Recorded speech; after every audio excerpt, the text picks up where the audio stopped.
जय जय गुरुदेव।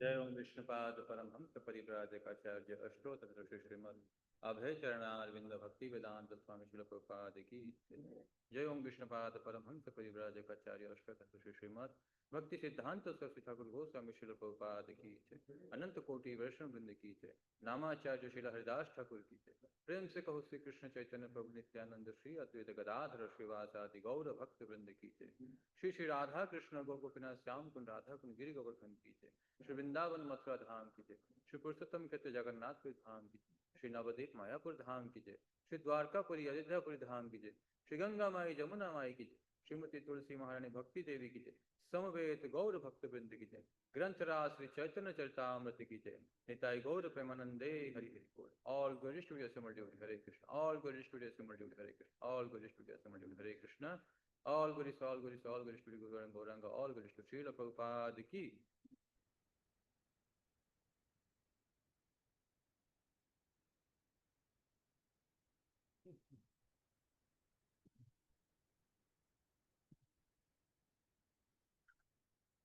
ओम नमो भगवते वासुदेवाय। ओम नमो भगवते वासुदेवाय। ओम नमो भगवते वासुदेवाय। नारायणं नमस्कृत्य नरं चैव नरोत्तमं देवीं सरस्वतीं व्यासं ततो जयमुदीरयेत्।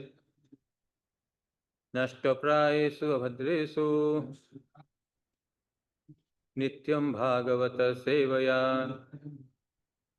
भगवती उत्तम श्लोके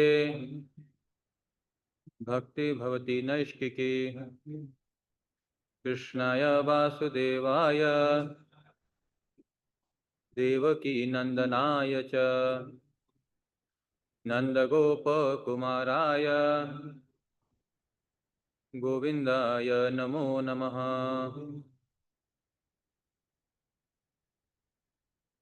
हरे कृष्ण। तो आज हर सोमवार की तरह आज हम श्री कृष्णदास कविराज गोस्वामी द्वारा विरचित श्री चैतन्य चरितामृत का पाठ करेंगे। श्री चैतन्य चरितामृत मध्य लीला भाग 1 अध्याय है 3। इस अध्याय का शीर्षक है श्री चैतन्य महाप्रभु का अद्वैत आचार्य के घर रुकना। श्लोक संख्या 72।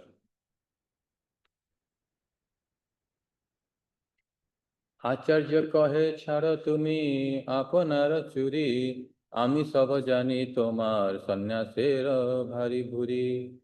जब श्री चैतन्य महाप्रभु ने पहले से परोसे हुए उस भोजन को ग्रहण नहीं किया तो अद्वैत आचार्य ने कहा, कृपया अपना छल त्यागिए। मैं जानता हूं कि आप कौन हैं और मैं आपके द्वारा संन्यास लेने के रहस्य को भी जानता हूं। ये चैतन्य महाप्रभु को अद्वैत आचार्य जी बता रहे हैं।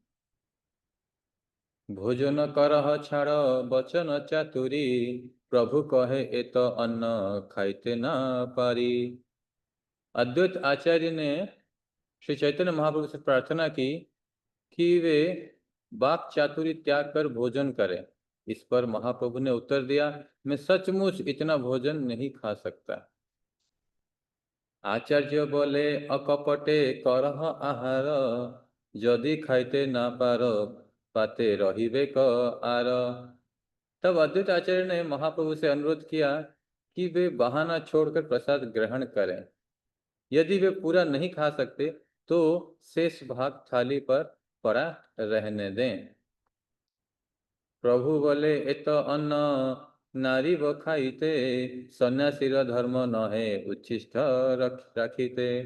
तो चैतन्य महाप्रभु ने कहा, मैं इतना भोजन नहीं खा सकूंगा और यह सन्यासी का धर्म नहीं है कि वह झूठन छोड़े।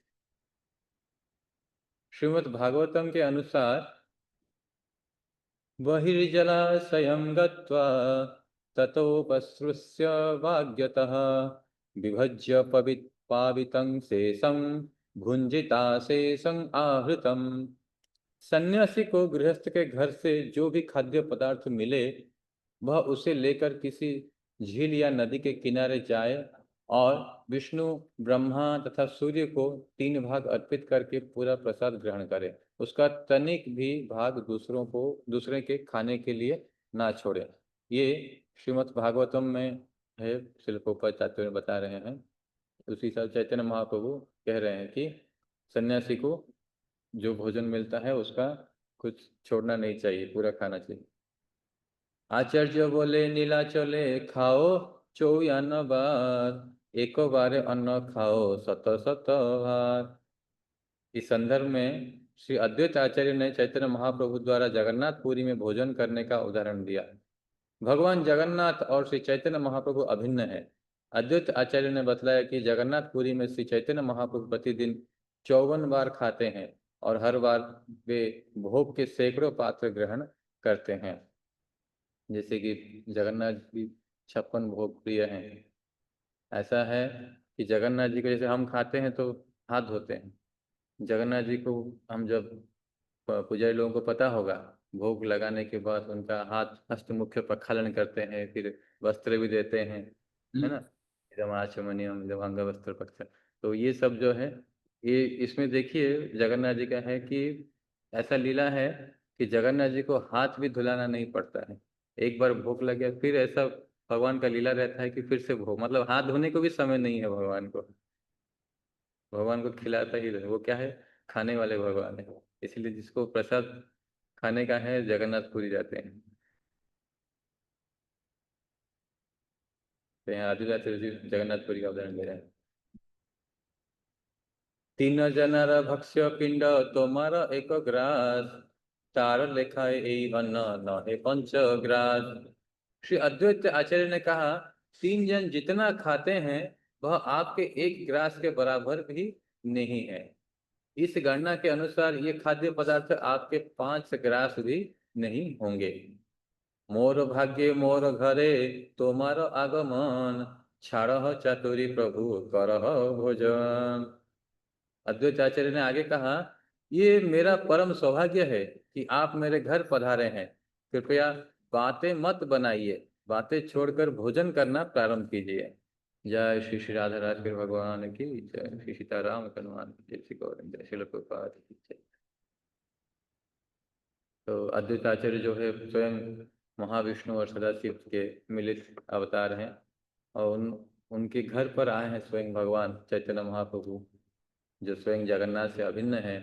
उनको उनके साथ वो लीला कर रहे हैं कि आप ऐसा बातें मत बनाइए, आप बातचीत छोड़कर भोजन ग्रहण करिए।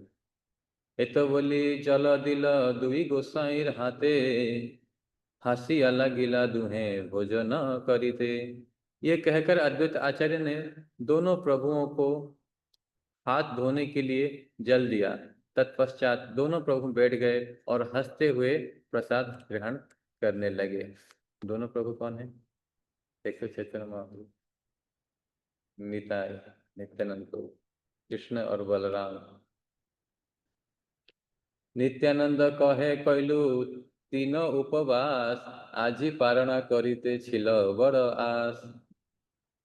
3 दिन तक नहीं खाए थे जो आए थे। जो नित्यानंद प्रभु ने कहा मैं लगातार 3 दिनों से उपवास करता रहा हूँ, मुझे आशा थी कि आज मेरा उपवास टूटेगा। हम पारण करते हैं ना एकादशी के अगले दिन, तो यहाँ पर वही बोल रहे हैं कि आज ही पारणा करीते छिलो बड़ आस। मेरा आस है कि आज मेरा आशा है कि आज उपवास टूटेगा। আজি उपवास হইল आचार्य निमंत्रणे, अर्ध पेट ना भरिवे এই ग्रासे को अन्य।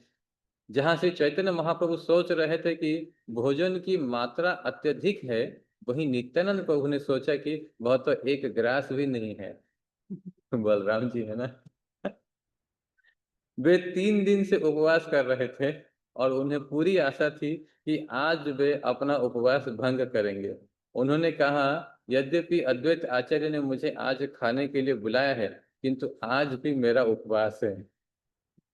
इतने थोड़े भोजन से तो मेरा आधा पेट भी नहीं भरेगा। देखिए बलराम जी क्या बोल रहे हैं। आचार्य कहे तुम्ही हो तर्थिक सन्यासी, कभु फल मूल खाओ कभु उपवासी।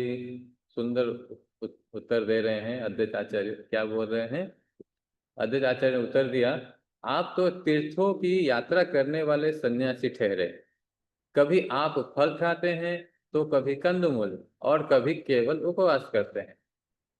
क्योंकि सन्यासी, खास करके इस्कॉन के ब्रह्मचारियों को ज्यादा पता है यात्रा में कैसे मिलता है। हाँ, तो मतलब अभी का समय, ये तो 500 साल पुराना बात चल रहा है। अभी तो कहीं से मोबाइल में से चेक कर लो, हाँ यहाँ इस्कॉन का सेंटर है प्रभु जी, थोड़ा प्रसाद मिलेगा क्या? मिल जाता है। ट्रेन हो, बस हो। आगे, दरिद्र ब्राह्मण घरे जे पाइला मुस्तेक अन्न, इहाते संतुष्ट हो छाड़ो लोभ मन। मैं तो दरिद्र ब्राह्मण हूँ और आप मेरे घर पधारे हैं। आपको जो थोड़ा बहुत भोजन मिला है, इतने से संतुष्ट हो और अपनी लोभी मनोवृत्ति को छोड़ दें।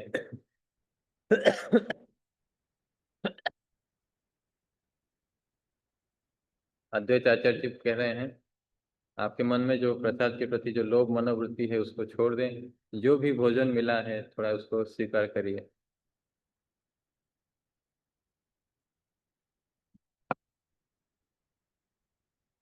नित्यानंद बोले, जबे কইলে निमंत्रण, तत দিতে चाह যত, करिए भोजन। नित्यानंद प्रभु ने उत्तर दिया, मैं जो भी हूँ, आपने मुझे बुलाया है, अतएव आपको चाहिए कि मैं जितना खाना चाहूँ उतना दो। ऐसे अगर ब्रह्मचारी लोग आ जाएंगे तो फिर हम गृहस्थ लोगों का उद्धार हो जाएगा। सुनी नित्यानंदेर कथा, ठाकुर अद्वैत कहे न ताहारे किछु पाइया पीड़ित। ठाकुर अद्वैत आचार्य को नित्यानंद की विनोदपूर्ण बातें सुनने के बाद अवसर मिला कि वे परिहास करें। अतः वे इस प्रकार बोले, भ्रष्ट अवधूत तुम्ही उदर भरिते, संन्यास लई आछत बुझी ब्राह्मण दंडिते। अद्वैत आचार्य ने कहा, आप भ्रष्ट परमहंस हो और आपने मात्र पेट भरने के लिए संन्यास ग्रहण किया है। मैं समझ गया हूं कि आपका पैसा है ब्राह्मणों को कष्ट पहुंचाना। अद्वैत आचार्य जी नित्यानंद प्रभु को बोल रहे हैं। मतलब एक छठा परिहास ऐसा करने के इस प्रकार से वो बोले उनको। तात्पर्य प्रभुपाद सुंदर वर्णन बताए हैं। इसमें स्मार्त ब्राह्मण और वैष्णव सत्संग जो गोस्वामी है उसमें मतभेद का बता रहे हैं श्लोकों पर। तात्पर्य, एक स्मार्त ब्राह्मण में मंगलाचरण नहीं किया ना, स्मार्त ब्राह्मण तथा एक वैष्णव संन्यास गोस्वामी में सदैव मतभेद रहता है। यहाँ तक कि फलित ज्योतिष तथा नक्षत्र गणनाओं तक में स्मार्त मत तथा वैष्णव गोस्वामी मत पाए जाते हैं। नित्यानंद प्रभु को भ्रष्ट अवधूत, भ्रष्ट परमहंस कहकर एक तरह से अद्वैत आचार्य प्रभु ने नित्यानंद प्रभु को परमहंस के रूप में स्वीकार किया। दूसरे शब्दों में, नित्यानंद प्रभु को स्मार्त ब्राह्मणों के नियमों से कोई सरोकार न था। इस तरह उनकी भर्त्सना करने के बहाने अद्वैत आचार्य वास्तव में उनकी प्रशंसा कर रहे थे, एक प्रयास कर रहे थे ना। तो उनको पहले तो उनको भ्रष्ट अवधूत बोले, नित्यानंद प्रभु अवधूत है ना, तो भ्रष्ट भ्रष्ट का उसमें लगाए और फिर बोले कि आप परमहंस हो। भ्रष्ट पर मतलब परमहंस कहकर उनको सम्मान ही दे रहे हैं, फिर प्रभुपाद बता रहे हैं। अवधूत अर्थात परमहंस अवस्था सर्वोच्च अवस्था है। इस अवस्था में कोई इंद्र तृप्ति के स्तर पर विषयी प्रतीत हो सकता है, किंतु वास्तव में उसे विषयों से कोई प्रयोजन नहीं होता। इस अवस्था में वह कभी सन्यासी का वेश तथा लक्षण धारण करता है और कभी नहीं भी। कभी कभी वह गृहस्थ की तरह वस्त्र धारण करता है, किंतु हमें यह जान लेना चाहिए कि यह अद्वैत आचार्य और नित्यानंद प्रभु के बीच परिहास चल रहा था। इन्हें अपमान नहीं समझना चाहिए। खरदह में कभी कभी लोग नित्यानंद प्रभु को शाक्त संप्रदाय से संबंधित मान बैठते थे, जिनका दर्शन है अंतः शाक्तः बहिः शैवः संभायां वैष्णव मतः। शाक्त संप्रदाय के अनुसार कौला कौल अवधूत कहलाने वाले व्यक्ति बाहर से शिव जी का महान भक्त प्रतीत होता है, किंतु सोचता है भौतिक दृष्टि से जब ऐसा व्यक्ति वैष्णव की सभा में होता है तो वह वैष्णव प्रतीत होता है।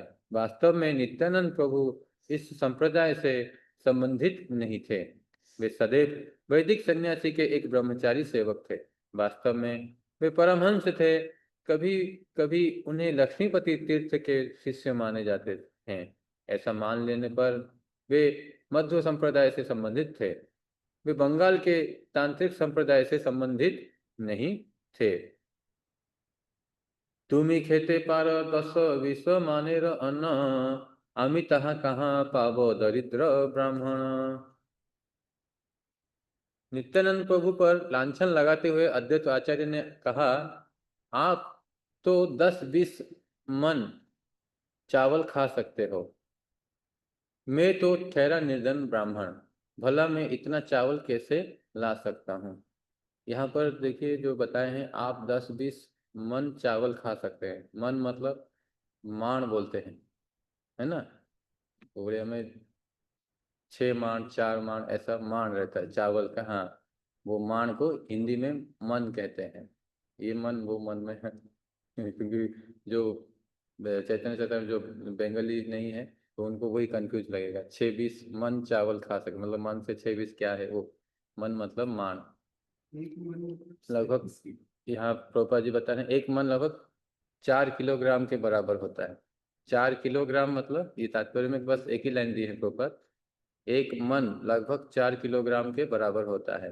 तो 4 किलोग्राम मतलब 10-20 मन मतलब 40 या तो 80 किलोग्राम। नित्यानंद प्रभु को 40 या 80 किलोग्राम ये भी खा सकते हैं, अद्वैताचार्य कह रहे हैं। जे पाया छ मुस्तेक अन्न ताहा खाया उठ, पागल आमी ना करी ह ना छड़ाओ झूठ। क्या बोल रहे हैं, जो कुछ आपको दिया है भले ही वह मुट्ठी भर चावल क्यों ना हो, कृपया उसे खाओ और उठ जाओ। अपना पागलपन मत दिखलाओ और झूठन इधर उधर मत बिखराओ। कभी कभी हम भी हम भक्तों के बीच ऐसे छठा प्रयास करते हैं ना, तो यहाँ पर स्वयं अद्वैत आचार्य जी बता रहे हैं बलराम जी को कि आप ऐसे पागलपन मत दिखाओ और ऐसा मस्ती मत करो कि प्रसाद इधर उधर बिखरा के उड़ जाओ। जो भी मिला है उसको खा के उठ जाए। यही मत हास्य रसे करे न भोजन, अर्ध अर्ध खाया प्रभु छाड़े न व्यंजन। इस तरह नित्यानंद प्रभु तथा चैतन्य महाप्रभु ने भोजन ग्रहण किया और अद्वैत आचार्य से परिहास किया। श्री चैतन्य महाप्रभु को जितनी तरकारियां परोसी गई थी उन्होंने उसमें से हर एक को आधा आधा खाकर छोड़ दिया, क्योंकि भगवान लीला करते हैं, क्योंकि उनका कृपा भक्तों को देना चाहते हैं, इसलिए वो पाए और आधा छोड़ दिया। सेई व्यंजन आचार्य पुनः करे न पुराण, यही मत पुनः पुनः परिवेश व्यंजन। जब पात्र की आधी तरकारी समाप्त हो जाती तो अद्वैत आचार्य फिर से उसे पूरा भर देते। चैतन्य महाप्रभु जब आधा खा लेते थे फिर से भर लेते थे आधा। इस तरह जो ही महाप्रभु आधा व्यंजन समाप्त करते कि अद्वैत आचार्य पुनः पुनः उसे पूरा भर देते। दोना व्यंजने भरी करे न प्रार्थना, प्रभु बोले न आर कत करिब भोजन। दोने को तरकारी से भरकर अद्वैत आचार्य ने उनसे प्रार्थना की कि वे और खाएं, किंतु चैतन्य महाप्रभु ने कहा मैं और कितना खा सकता हूँ। भगवान तो प्रेम के भूखे हैं। आचार्य कहे ए दिया छी ताहा ना छाड़ीबा, एखन जे दिए तार अर्धेक खाइबा। अद्वैत आचार्य ने कहा, कृपा करके मेरे द्वारा परोसे गए अन्न को ना छोड़े। अब मैं जो भी दे रहा हूँ उसका आप आधा खाकर छोड़ सकते हैं। नाना जत्न दैन्य प्रभु रे कराइल भोजन, आचार्य इच्छा प्रभु करिल पूरन। इस तरह विविध प्रकार से अनुनय विनय करके अद्वैत आचार्य ने श्री चैतन्य महाप्रभु एवं नित्यानंद प्रभु को भोजन कराया। इस प्रकार श्री चैतन्य महाप्रभु ने अद्वैत आचार्य की सारी इच्छाएं पूरी की। नित्यानंद कहे आमार पेट ना भारिल, लया जाओ तार अन्न किछु ना खाइल। नित्यानंद प्रभु ने पुनः परिहास में कहा, मेरा पेट अब भी भरा नहीं है, अपना भोजन ले जाइए, मैंने इसमें से कुछ भी नहीं खाया है। ए तो बोली एक ग्रास भातो खाते लया, उझाली फैलिलो आगे जेनो क्रुद्ध हया। ये कहकर नित्यानंद प्रभु ने एक मुट्ठी चावल लिया और उसे फर्श पर उनके आगे फेंक दिया, मानो वे क्रुद्ध हो। गुस्से में फेंक दिया वो एक मुट्ठी अन्न। भातो दुई चारी लागे आचार्येरो अंगे, भातो अंगे लया आचार्य नाचे बहु रंगे। आचार्य अद्वैत आचार्य जी के शरीर में चावल का अन्न जो है, प्रसाद अन्न लग गया तो फिर क्या हो, देखिए जब इस फेंके हुए चावल के दो चार दाने अद्वैत आचार्य के शरीर से लगे तो वे उसे उसी तरह चावल लगे शरीर से तरह तरह से नाचने लगे। मतलब प्रसाद जो है महाप्रसाद नित्यानंद प्रभु का शरीर में टच हुआ, उनका असली स्वरूप दिखने लगा, वो नृत्य करने लगे, वो खाए नहीं है। अवधूतेर झूठा लागिल मोर अंगे, परम पवित्र मोरे कैल ए ढंगे। क्या बोल रहे हैं, जब नित्यानंद प्रभु द्वारा फेंके गए चावलों का अद्वैत आचार्य के शरीर से स्पर्श हुआ तो आचार्य ने परमहंस नित्यानंद द्वारा फेंके गए उस उच्छिष्ट के स्पर्श से अपने आप को परम पवित्र बना समझा, अतः वे नाचने लगे। तात्पर्य प्रभुपाद बता रहे हैं, अवधूत शब्द ऐसे व्यक्ति का सूचक है जो समस्त विधि विधानों से परे हैं। कभी कभी नित्यानंद प्रभु सन्यासियों के सारे विधि विधानों का पालन ना करते हुए उन्मत्त अवधूत का आचरण प्रदर्शित करते थे। उन्होंने अपने उच्छिष्ट भोजन को भूमि पर फेंक दिया था, जिसका कुछ भाग अद्वैत आचार्य के शरीर से छू गया था। अद्वैत आचार्य ने इसे प्रसन्नता पूर्वक स्वीकार कर लिया, क्योंकि उन्होंने अपने आप को स्मार्त ब्राह्मण के रूप में प्रस्तुत किया। नित्यानंद प्रभु द्वारा फेंके गए उच्छिष्ट के स्पर्श से अद्वैत आचार्य ने अनुभव किया मानो उनके समस्त स्मार्त कलुष धुल गए हैं। शुद्ध वैष्णव का उच्छिष्ट महाप्रसाद कहलाता है। यह पूर्णतया आध्यात्मिक होता है और विष्णु तुल्य माना जाता है। ऐसा उच्छिष्ट सामान्य नहीं होता। गुरु को परमहंस समझना चाहिए, गुरु वर्णाश्रम व्यवस्था के दायरे में नहीं होता।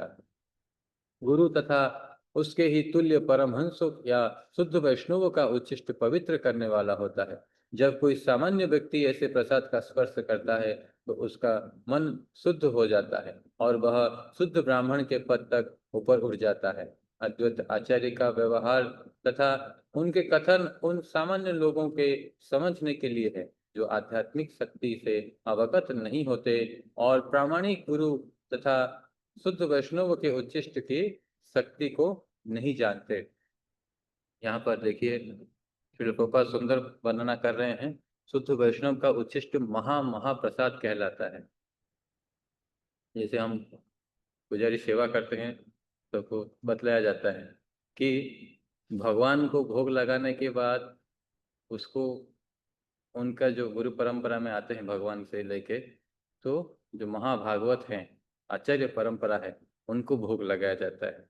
उससे क्या है, तब जाके महाप्रसाद कहलाता है। भगवान से भोग लगा के आ जाता है तो वो महाप्रसाद नहीं है, वो इसलिए तो महा लगता है। इसमें प्रभुपाद जी बता रहे हैं महाप्रसाद कहलाता है।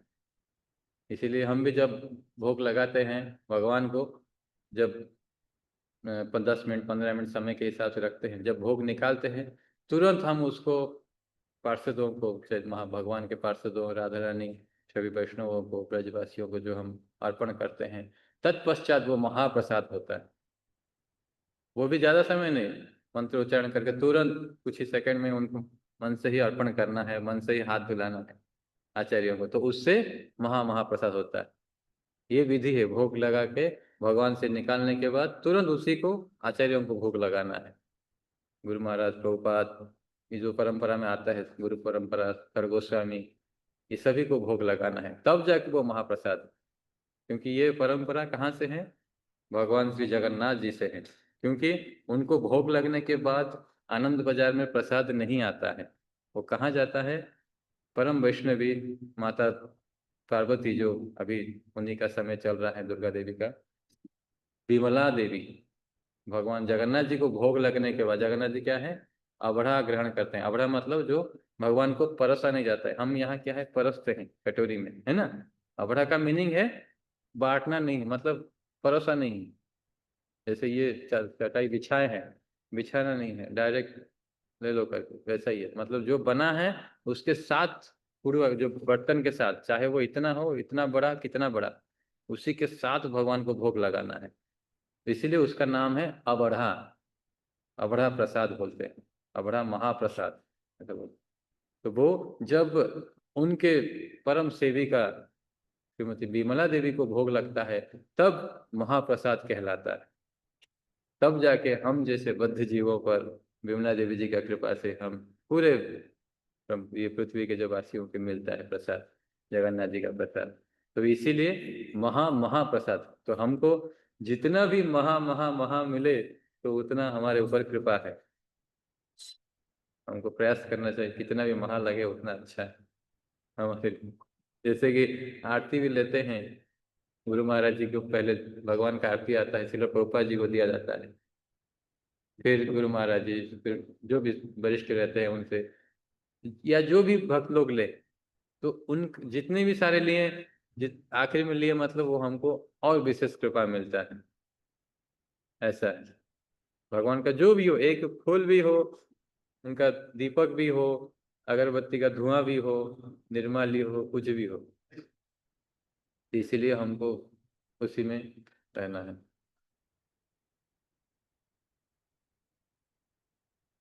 तोरे निमंत्रण करी पाइनो तार फल, तोर जाति कुल नहीं सहजे पागल। अद्वैत आचार्य ने हंसी हंसी में कहा, हे प्रिय नित्यानंद, मैंने आपको आमंत्रित किया और उसका फल भी मुझे मिल चुका है। जय श्री श्री राधा राष्ट्र भगवान की जय, सीताराम भगवान की जय, गौर निताई की जय।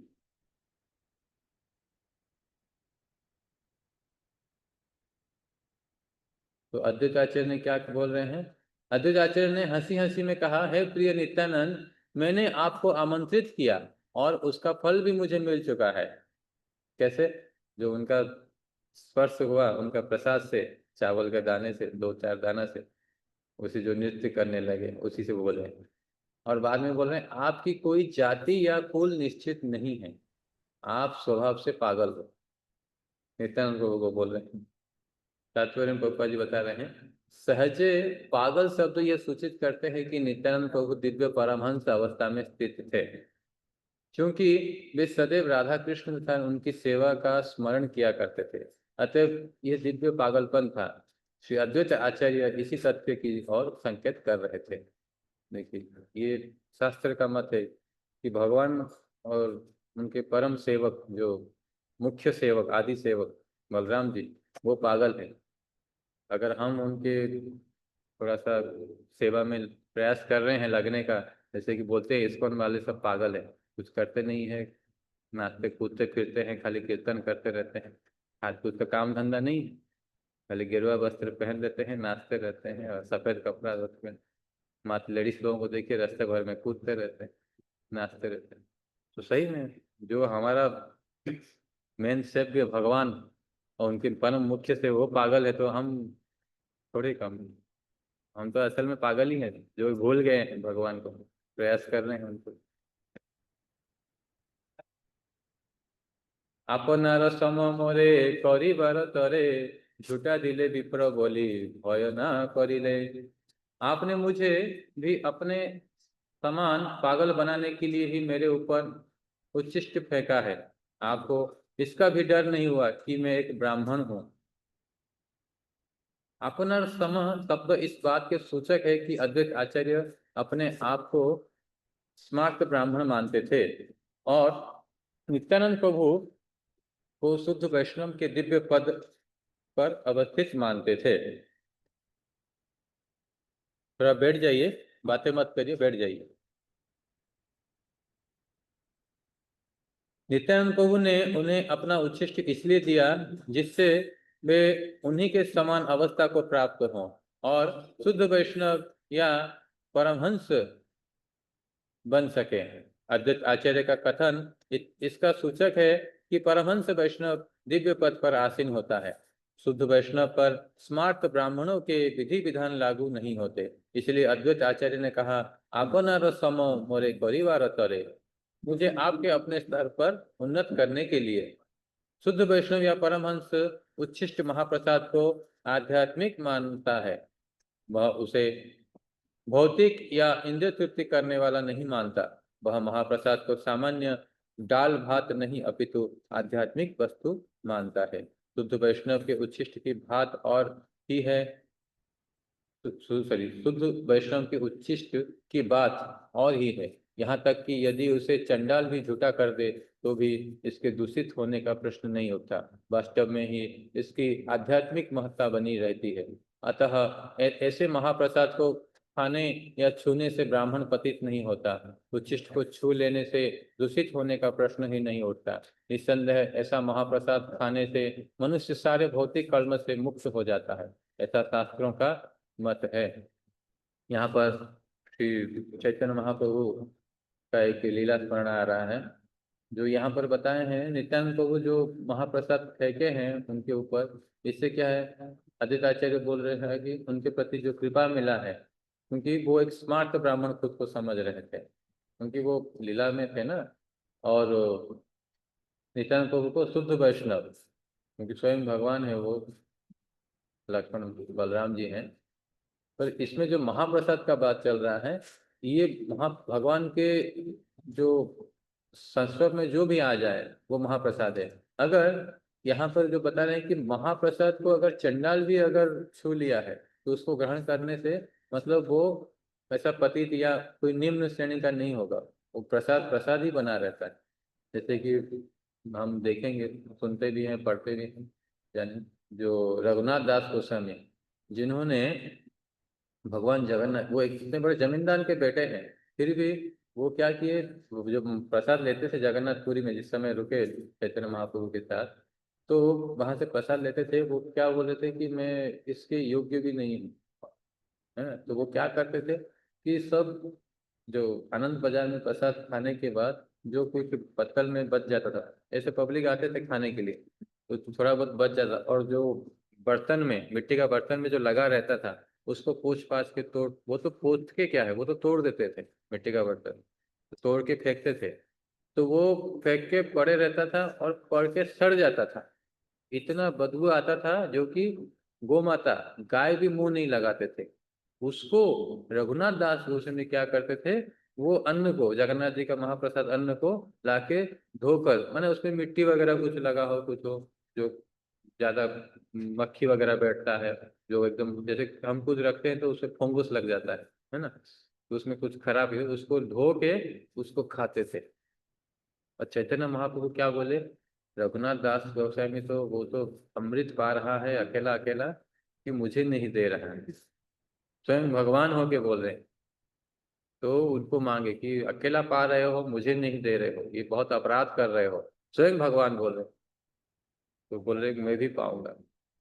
वो मना करे, नहीं महाप्रभु ये आपका योग्य नहीं है, ये तो सड़ा हुआ, बासी सड़ा हुआ है, या ये इसके योग्य में ही हूँ, बोल रहे हैं रघुनाथ दास गोसाई।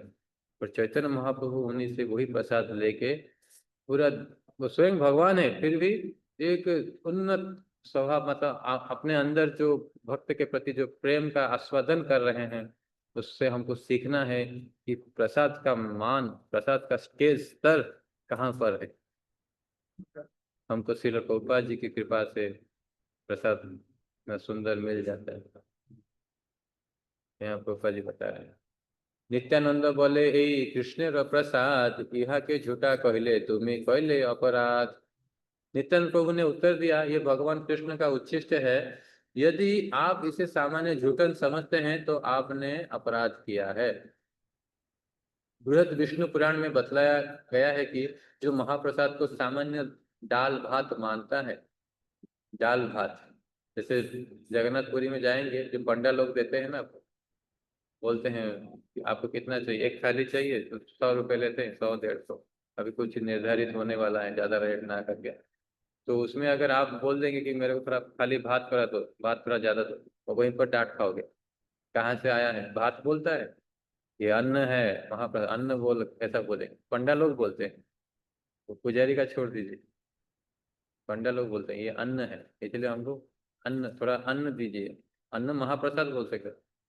दाल महाप्रसाद जैसे हम बोलते हैं ना, दाल प्रसाद देते हैं, प्रसाद बांटते हैं यहाँ पर इस्कॉन में, तो वहां भी अन्न महाप्रसाद या अन्न प्रसाद भी बोलते हो। अन्न प्रसाद थोड़ा दीजिए, ऐसा अन्न बोलना है। अगर दाल भात मानता है तो बहुत महान अपराध करता है। सामान्य खाद्य वस्तुएं स्पृश्य तथा अस्पृश्य होती हैं, किंतु प्रसाद के साथ ऐसा द्वैत भाव नहीं होता। प्रसाद दिव्य होता है, उसमें उसी तरह कोई विकार या कलुष नहीं होता। जिस तरह विष्णु के शरीर में कोई विकार या कलुष नहीं होता, इस तरह कोई चाहे वह ब्राह्मण ही क्यों ना हो, यदि द्वैत भाव रखता है तो निश्चित रूप से उसे कोढ़ हो जाएगा और वह अपने सारे परिवार वालों के द्वारा त्यक्त हो जाएगा। ऐसा अपराधी नरक जाएगा और वहां से कभी नहीं लौटेगा। ये विष्णु पुराण का आदेश है। सत्यक सन्यासी यदि कराह भोजन तबे यही अपराध हईवे खंडन।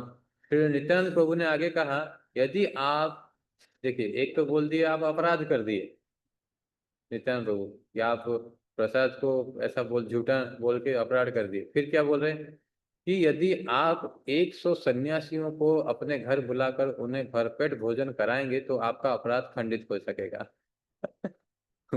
उनका लीला है अकेले खाएंगे और भक्तों को भी और खिलाएंगे। कौन, बलराम जी का। इसीलिए हमको भी कृपा मिलता है बलराम जी का ही, गुरु महाराज की कृपा से जो प्रसाद मिलता है।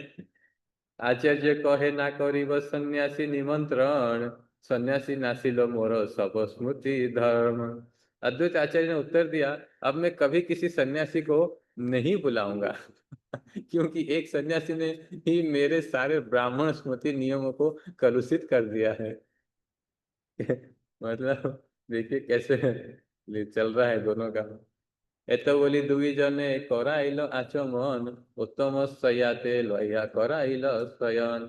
इसके बाद अद्वैत आचार्य ने दोनों प्रभुओं के हाथ और मुंह धुलवाए, फिर उन्हें उत्तम सया पर ले जाकर विश्राम कराने के लिए लिटा दिया। जैसे हमारे पुजारी लोग भगवान को भोजन कराने के बाद शयन करा देते हैं, वैसे ही कृष्ण और बलराम चैतन्य महाप्रभु नित्यानंद प्रभु को श्री अद्वैत आचार्य जी ने भी भोजन करा के हाथ मुंह धुलवा के उत्तम शया पर विश्राम के लिए उनको लेटा दिए।